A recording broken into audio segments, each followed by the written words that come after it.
Good evening. We bring you the latest in the world of sports. I'm Paulo Del Rosario. Give you the conversations you want to hear from your favorite icons and athletes. I'm Zihir Basho. In tonight's Game Plan, we'll break down the rivalry of the F2 Logistics and Creamline Cool Smashers in the PVL All-Filipino Conference. We'll take a look at the highlights of the most star-studded event of the NBA, the All-Star Weekend. Full up sports fans, let's get in the game.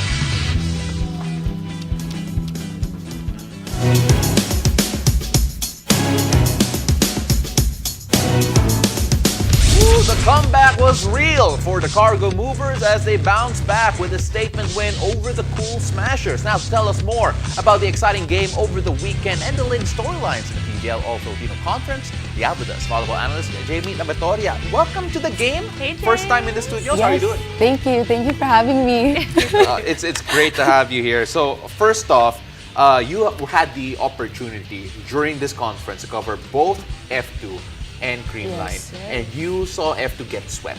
And here they are beating a team that a lot of people felt invincible almost. What did you see in that matchup between F2 and Creamline? Well, that game against Creamline and F2, everyone expected that 5-set, right? But they didn't really know who was gonna win. So from that game, we know that Creamline is a team that thrives on counterattack. So with F2, they were able to attack on their counterattack, which allowed them to make points. So that was the difference between that game.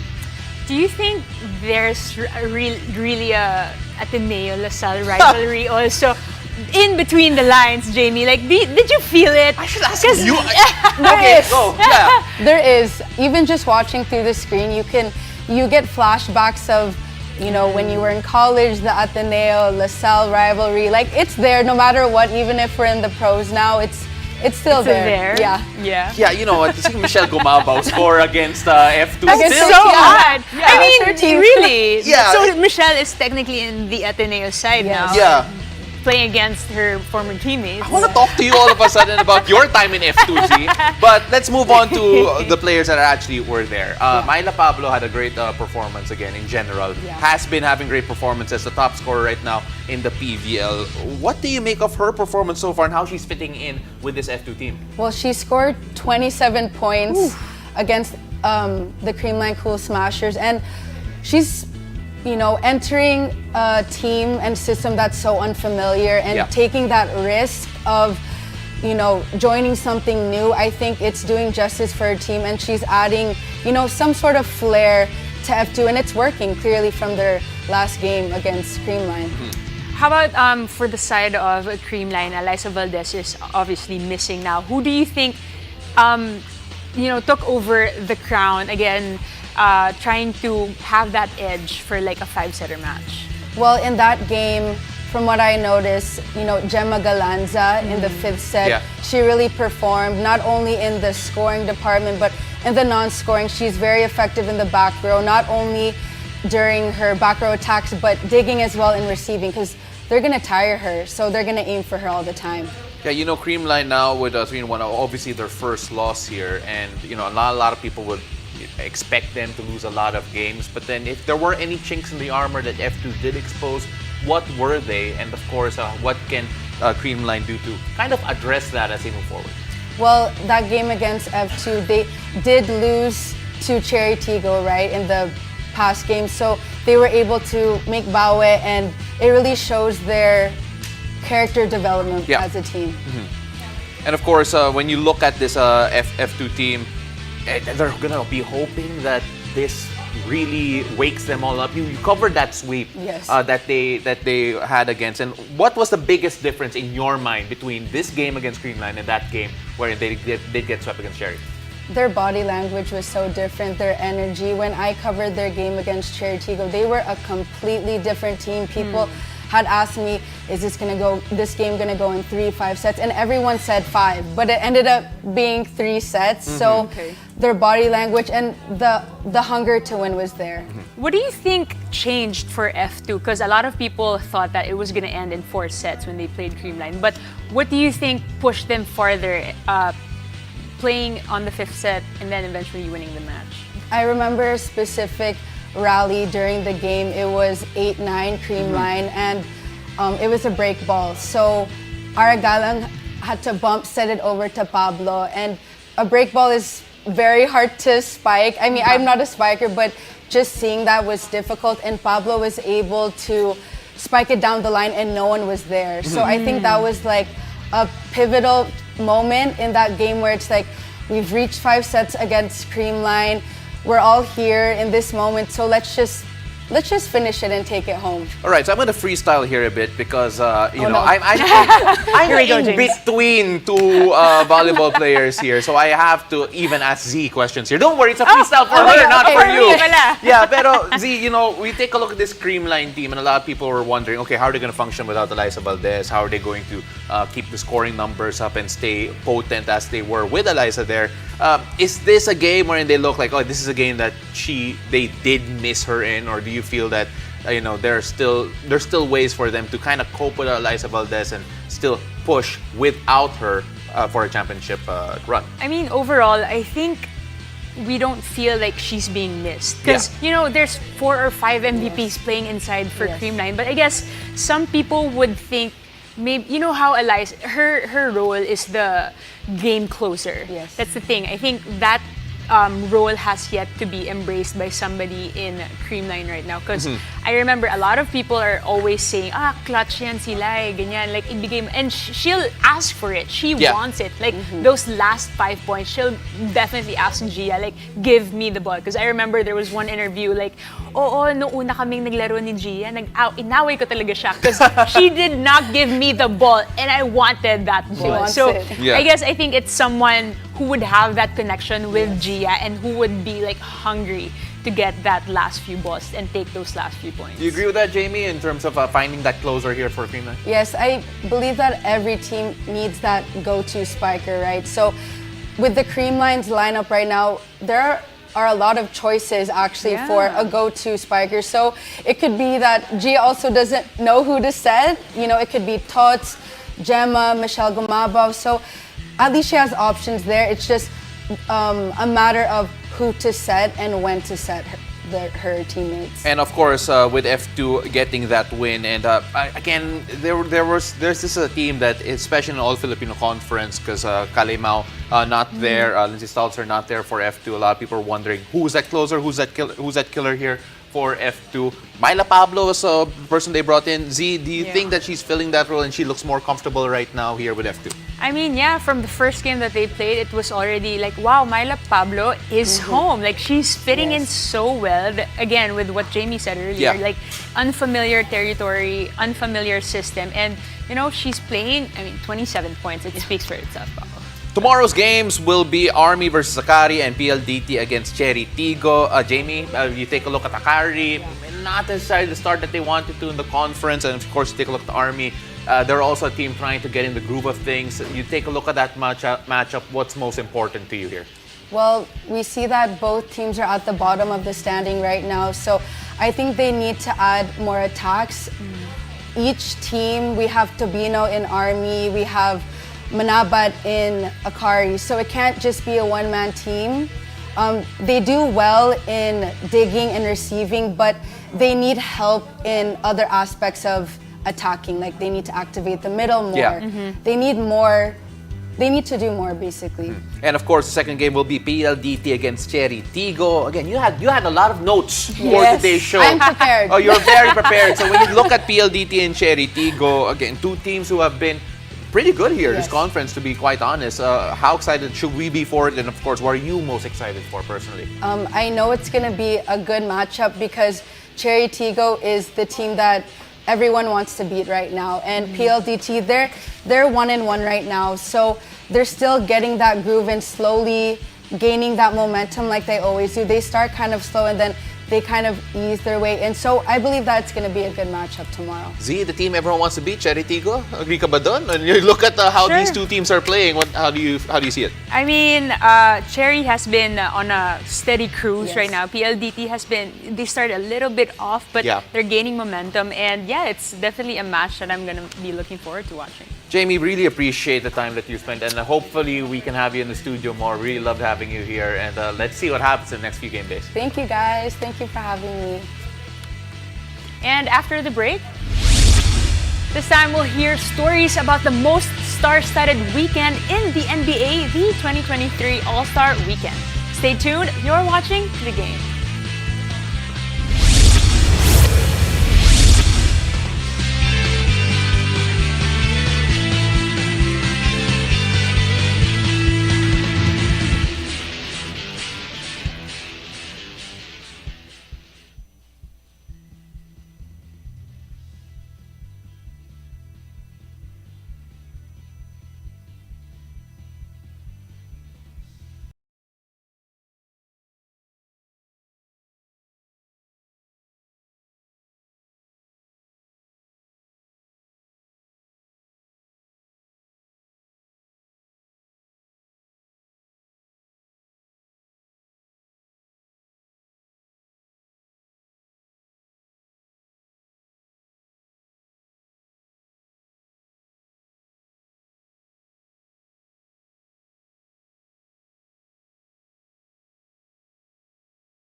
Welcome back to The Game. The All-Star Weekend may have ended, but the hype surrounding is showing no signs of slowing down. From the dunk contest and all the way to the All-Star Game, every moment was special this year. And with us is someone who is special also, and who experienced everything firsthand. Live from Salt Lake City, NBA hype host Boom Gonzalez. Boom! Thank you for waking up so early. Kamusta ka? Wow, special. Thank you very much, Z. I'm okay. I'm awake. I was awake the whole time. I was waiting.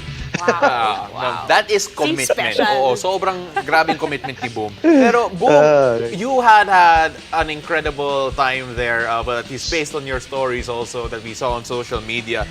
And you had a lot of memorable encounters and interviews. The first thing I want to talk about though has to be you talking to KD, which is an exclusive we're going to show very soon.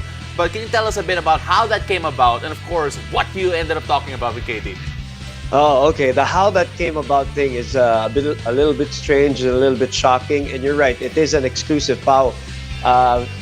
And it's so exclusive that not only a single international media was able to sit down with him, but even there was no American media that had a one-on-one with him. In other words, us Filipinos had the only slot for Kevin Durant, whom everybody wanted to talk to for obvious reasons. I mean, we all know that even if he's not technically part of All-Star Weekend because he's not playing, he's injured, he was chosen, obviously, by the fans. That's a no-brainer. But it's a big deal because he's changing teams. And as he told me in the interview, and he did realize it when I brought it up to him, that it is his first time to be kind of traded or going from one team to another in the mid-season. He's done everything in the NBA. He's won, he's lost, and he said he's practically experienced everything in the NBA. But being traded in the middle of the season, is the first thing, or is something that happened to him for the first time. So it does feel a bit strange and weird. Now, how did this happen, Pao? Who knows? I got an email. I got an email at, I think, 12:30 in the morning, or at least I read it at 12:30 in the morning, and I was asked, do you guys want, there is one slot for Kevin Durant. Yes. Do you guys want?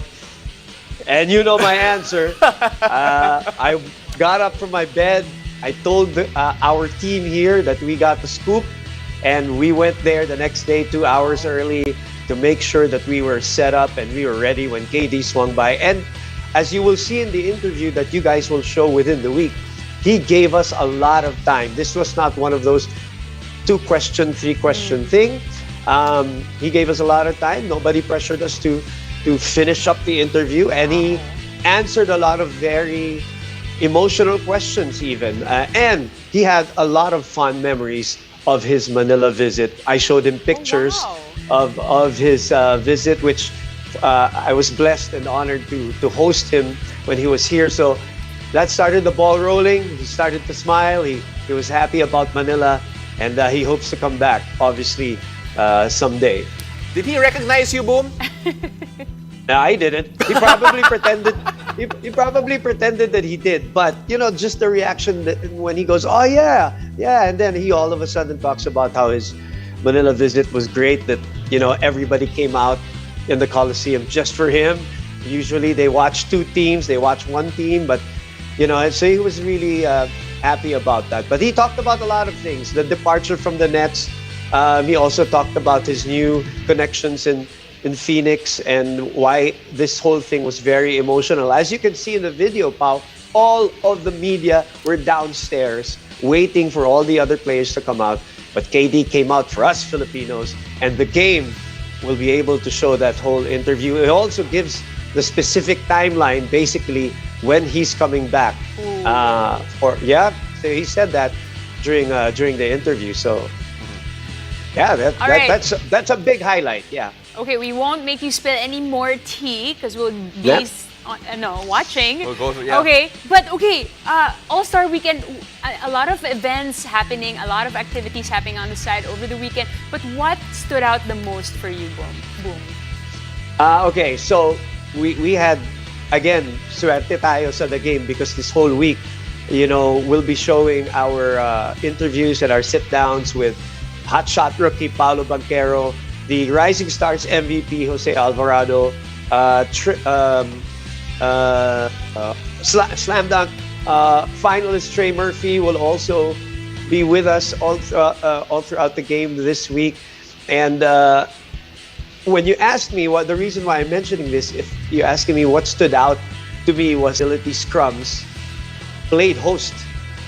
They were down with us, the media people, going to the media scrums, bothering the players and bothering all the other co-athletes, co-basketball players, squeezing in with a microphone, raising their hand, or shouting a question to the other players. And we found that really amusing, and the players obviously, were very engaging with them.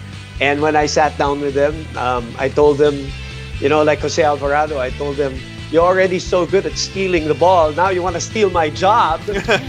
Ano na lang mangyayari sa atin pagka ganyan? But yeah, those are major highlights. And then Paolo knows this, when it comes to press conferences or media scrums, you also kind of take a look at the crowd and the media crowd. Who do they gravitate to? And one of the biggest ones who attracted a big mountain scrum was Kyrie Irving for obvious reasons. You know, he had a black hoodie on, he had his shades on, and everybody wanted a piece of Kyrie Irving and ask him a question. KD on your screens also got a big crowd. We asked Nikola Jovic about the FIBA World Cup. Luka Doncic also, I think you'll be able to hear that.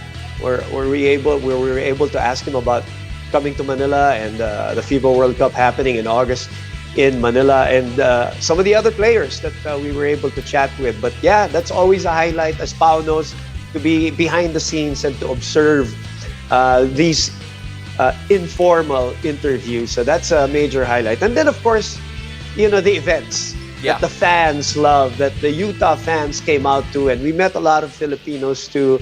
And they totally enjoyed what happened in the main events. Boom, we really appreciate the time and you waking up, but rather staying up for us. And of course, we can't wait to have you back. Waiting for the winter storm. Yeah, let's hope it doesn't arrive for you guys and that you guys can get home earlier rather than later. Maraming salamat, Boom. Stay safe out there. Thank you. See you soon, guys. See you. After the break, we'll continue to take a peek into what took place in the 2023 NBA All-Star Weekend. Stay tuned. You're watching The Game.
Welcome back. You're watching The Game.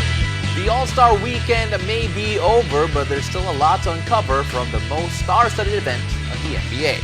As we talked about earlier, our very own Boom Gonzalez got the chance to get up close and personal with some of the league's biggest superstars during the media day. From shout-outs to the Pinoy fans and their biggest goals in the regular season. Check this out. Behind-the-scenes look. Let's watch this.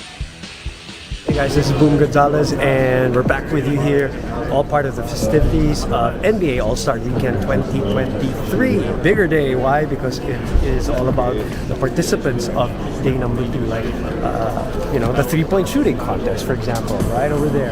Tyler Hero of the Miami Heat. Dunk on Bam? No chance. I won't even try that. I think basketball around the world has grew so much to like it's global now because we have true basketball fans around the world, like you said, the Philippines. The only reason I know they love basketball in the Philippines because my coach is one of like the most heard of people in the Philippines. As you see, the scrum here around us are waiting for the other players. So that's all happening right now. I'm proud. Wear it every day. I got my grandma tatted on my heart. She Filipino. You know how we do, man. Filipino blood till the end.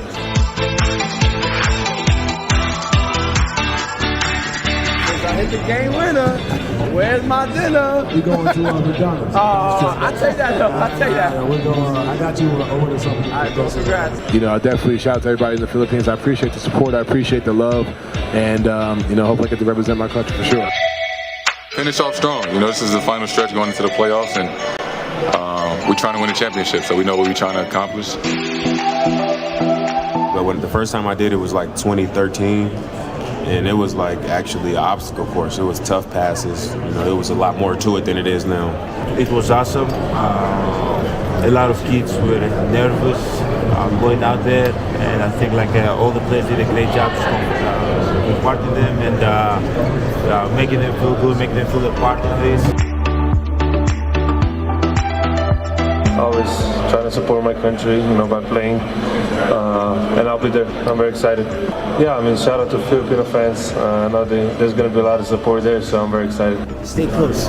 One Sports Philippines is our social media account, and then watch, of course, the NBA and all the updates on TV5, One Sports, and on NBA TV Philippines, Signal TV. See you later.